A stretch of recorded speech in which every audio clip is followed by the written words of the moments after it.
Hello, I'm Justin Ross with Fluke Biomedical and RaySafe, and I'm here today to talk to you about yet another new product, this time for the RaySafe line, specifically for the RaySafe X2. But before I can show you the new product, we need to talk about mAs, or milliamp seconds.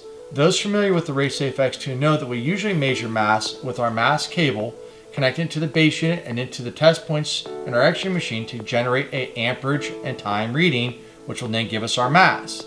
But some manufacturers' X-ray machines require to take a voltage reading and time and then use their formula to calculate mAs, so in which case this won't work.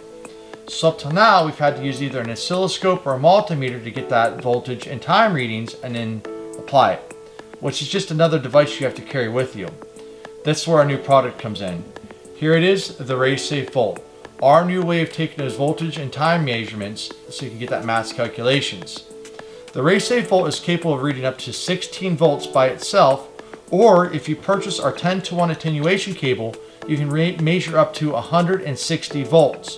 When you purchase the cable with your volt sensor, it comes pre-tuned, so it's one less thing you're going to have to set up in the field before you can start taking measurements.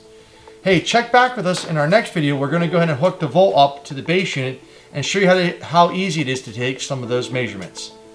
Thank you very much, and we'll see you soon.